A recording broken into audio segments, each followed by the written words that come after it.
ರಾಷ್ಟ್ರೀಯ ಪಿಂಚಣಿ ವ್ಯವಸ್ಥೆ ಅಂದ್ರೆ ಎನ್ಪಿಎಸ್ನಲ್ಲಿ ಒಂದು ದೊಡ್ಡ ಬದಲಾವಣೆ ಆಗಲಿದೆ. 2026ರ ಮಾರ್ಚ್ ತಿಂಗಳಲ್ಲಿ ಕೆಲವು ಪ್ರಮುಖ ಸೇವೆಗಳು ತಾತ್ಕಾಲಿಕವಾಗಿ ನಿಲ್ಲಲಿವೆ. ಇದ್ರ ಬಗ್ಗೆ ಪೂರ್ತಿ ಮಾಹಿತಿ ಇಲ್ಲಿದೆ, ಬನ್ನಿ ನೋಡೋಣ. ನೀವೇನಾದ್ರೂ ಎನ್ಪಿಎಸ್ ಚಂದಾದಾರರಾಗಿದ್ರೆ ಈ ವಿಷಯವನ್ನ ಸ್ವಲ್ಪ ಗಮನ ಇಟ್ಟು ಕೇಳಿ. ಯಾಕಂದ್ರೆ ಮಾರ್ಚ್ 2026ರ ಕೊನೆಯ ವಾರದಲ್ಲಿ ಎನ್ಪಿಎಸ್ ಖಾತೆಗೆ ಸಂಬಂಧಪಟ್ಟ ಹಾಗೆ ಕೆಲವು ಪ್ರಮುಖ ಸೇವೆಗಳು ನಿಂತು ಹೋಗ್ಲಿವೆ.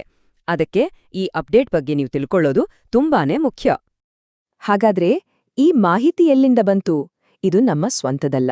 ಇದನ್ನ ಪಿಂಚಣಿ ನಿಧಿ ನಿಯಂತ್ರಣ ಮತ್ತು ಅಭಿವೃದ್ಧಿ ಪ್ರಾಧಿಕಾರ ಅಂದ್ರೆ ಪಿಎಫ್ಆರ್ಡಿಎ ಹೊರಡಿಸಿರೋ ಅಧಿಕೃತ ಸಾರ್ವಜನಿಕ ಸೂಚನೆಯಿಂದಲೇ ತೆಗೆದುಕೊಂಡಿರೋದು.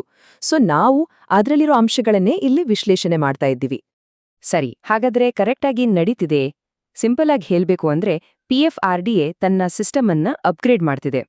ಈ ಪ್ರಕ್ರಿಯೆಯ ಒಂದು ಭಾಗವಾಗಿ ಕೆಲವು ನಿರ್ದಿಷ್ಟ ಎನ್ಪಿಎಸ್ ಸೇವೆಗಳನ್ನ ಟೆಂಪರರಿಯಾಗಿ ನಿಲ್ಲಿಸಲಾಗ್ತಿದೆ. ಓಕೆ, ಈಗ ಎಲ್ಲರ ತಲೆಯಲ್ಲೂ ಇರೋ ಮುಖ್ಯವಾದ ಪ್ರಶ್ನೆಗೆ ಬರೋಣ. ಯಾವೆಲ್ಲ ಟ್ರಾನ್ಸಾಕ್ಷನ್ಗಳು ಮತ್ತು ಸೇವೆಗಳು ನಿಂತೋಗುತ್ತೆ? ಯಾವ ಸೇವೆಗಳು ಯಾವಾಗ ನಿಲ್ಲುತ್ತೆ ಅಂತ ಈಗ ಒಂದೊಂದಾಗಿ ನೋಡೋಣ. ಮೊದಲನೇದಾಗಿ, ಖಾತೆ ವರ್ಗಾವಣೆ ಮಾಡೋ ಇಂಟರ್ ಸಿಆರ್ಎ ಶಿಫ್ಟಿಂಗ್ ಇದೆಯಲ್ಲ, ಅದು ಮಾರ್ಚ್ 25ರಿಂದ ನಿಲ್ಲುತ್ತೆ. ಹಾಗೇನೆ ಪೋರ್ಟ್ಫೋಲಿಯೋ ರೀಬ್ಯಾಲೆನ್ಸಿಂಗ್ ಅಂದ್ರೆ ನಿಮ್ಮ ಹೂಡಿಕೆಯ ಸ್ವರೂಪವನ್ನ ಬದಲಾಯಿಸೋದು, ಅದು ಮಾರ್ಚ್ 28ರಿಂದ ಆಗಲ್ಲ. ಇನ್ನು ಚಂದಾದಾರರ ಖಾತೆ ಬದಲಾವಣೆ ಮತ್ತೆ ಎನ್ಪಿಎಸ್ ಲೈಟ್ನಿಂದ ಅಟಲ್ ಪೆನ್ಷನ್ ಯೋಜನೆಗೆ ಮೈಗ್ರೇಟ್ ಆಗೋದು, ಇದು ಮಾರ್ಚ್ 27ರಿಂದ ಸ್ಥಗಿತವಾಗುತ್ತೆ.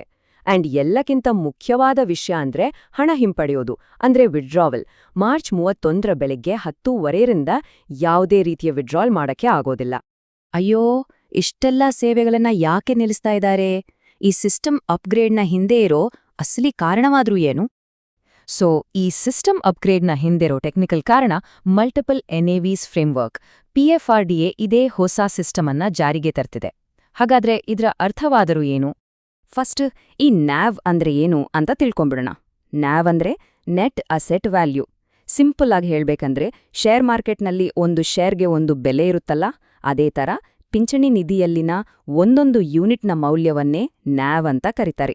ಈ ಹೊಸ ಫ್ರೇಮ್ವರ್ಕ್ನಿಂದ ಆಗ್ತಾ ಇರೋ ದೊಡ್ಡ ಬದಲಾವಣೆ ಏನ್ ಗೊತ್ತಾ? ಇನ್ಮುಂದೆ ಸರ್ಕಾರಿ ನೌಕರರಿಗೆ ಮತ್ತೆ ಪ್ರೈವೇಟ್ ಸೆಕ್ಟರ್ ಚಂದಾದಾರರಿಗೆ ಒಂದೇ ತರಹದ ಇನ್ವೆಸ್ಟ್ಮೆಂಟ್ ಮ್ಯಾನೇಜ್ಮೆಂಟ್ ಚಾರ್ಜಸ್ ಇರೋದಿಲ್ಲ. ಹೌದು, ಇಬ್ರಿಗೂ ಬೇರೆ ಬೇರೆ ಶುಲ್ಕಗಳನ್ನ ಹಾಕೋದೇ ಇದರ ಮುಖ್ಯ ಉದ್ದೇಶ. ಇದಕ್ಕೋಸ್ಕರನೇ ಈ ಇಡೀ ಸಿಸ್ಟಮ್ ಅಪ್ಗ್ರೇಡ್ ನಡೀತಾ ಇರೋದು. ಓಕೆ, ಇಷ್ಟೆಲ್ಲ ಸೇವೆಗಳು ನಿಲ್ಲುತ್ತೆ ಅಂದಾಗ ಸಹಜವಾಗಿ ಒಂದು ಟೆನ್ಷನ್ ಆಗುತ್ತೆ. ಆದರೆ ಚಿಂತೆ ಮಾಡಬೇಡಿ, ಕೆಲವು ಬಹಳ ಮುಖ್ಯವಾದ ಸೇವೆಗಳು ಮಾತ್ರ ಎಂದಿನಂತೆ ನಡೀತಾನೇ ಇರುತ್ತೆ. ಅವು ಯಾವವು ಅಂತ ಈಗ ನೋಡೋಣ. ಇಲ್ಲಿರೋ ಗುಡ್ ನ್ಯೂಸ್ ಏನಂದ್ರೆ, ಹೊಸದಾಗಿ ಎನ್ಪಿಎಸ್ ಅಕೌಂಟ್ ಓಪನ್ ಮಾಡೋ ಪ್ರೋಸೆಸ್ಗೆ ಯಾವುದೇ ತೊಂದರೆ ಇಲ್ಲ. ರಿಜಿಸ್ಟ್ರೇಷನ್ ಮತ್ತು ಆನ್ಬೋರ್ಡಿಂಗ್ ಎಲ್ಲವೂ ಮಾಮೂಲಿನಂತೆ ನಡೆಯುತ್ತೆ. ಅಷ್ಟೇ ಅಲ್ಲ, ಈಗಾಗಲೇ ಎನ್ಪಿಎಸ್ ಚಂದಾದಾರರಾಗಿರೋರು ತಮ್ಮ ಮಂತ್ಲಿ ಕಾಂಟ್ರಿಬ್ಯೂಷನ್ ಕಟ್ಟೋದಕ್ಕೆ ಯಾವುದೇ ಅಡ್ಡಿ ಇರಲ್ಲ.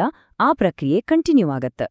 ಸರಿ, ಇಷ್ಟೊತ್ತು ಹೇಳಿದ ಎಲ್ಲ ಮಾಹಿತಿಯನ್ನ ಒಮ್ಮೆ ಕ್ವಿಕ್ ಆಗಿ ಸಮರೈಸ್ ಮಾಡೋಣ.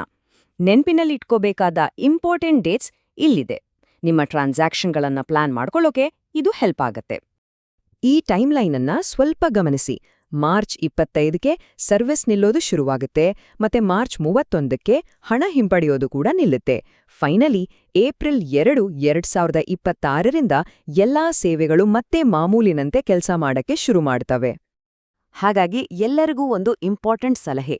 ನೀವೇನಾದ್ರೂ ಹಣ ವಿತ್ಡ್ರಾ ಮಾಡೋದು, ಪೋರ್ಟ್ಫೋಲಿಯೋ ಚೇಂಜ್ ಮಾಡೋದು ಅಥವಾ ಬೇರೆ ಯಾವುದೇ ಮುಖ್ಯವಾದ ಟ್ರಾನ್ಸಾಕ್ಷನ್ ಮಾಡೋ ಪ್ಲಾನ್ನಲ್ಲಿದ್ರೆ ಎಲ್ಲವನ್ನೂ ಮಾರ್ಚ್ 25ಕ್ಕಿಂತ ಮುಂಚೆನೇ ಮುಗಿಸ್ಕೊಂಡ್ಬಿಡಿ. ಲಾಸ್ಟ್ ಮೊಮೆಂಟ್ವರೆಗೂ ಕಾಯಕ್ ಹೋಗ್ಬೇಡಿ. ಕೊನೆಯದಾಗಿ ಒಂದು ಮುಖ್ಯವಾದ ಪ್ರಶ್ನೆ ನಮ್ಮ ಮುಂದೆ ಇದೆ.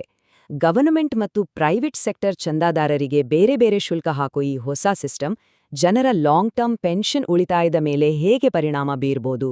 ಇದರಿಂದ ಜನರಿಗೆ ಲಾಭ ಆಗುತ್ತಾ ಅಥವಾ ನಷ್ಟನಾ? ಇದರ ಬಗ್ಗೆ ನೀವು ಯೋಚನೆ ಮಾಡಬೇಕಿದೆ.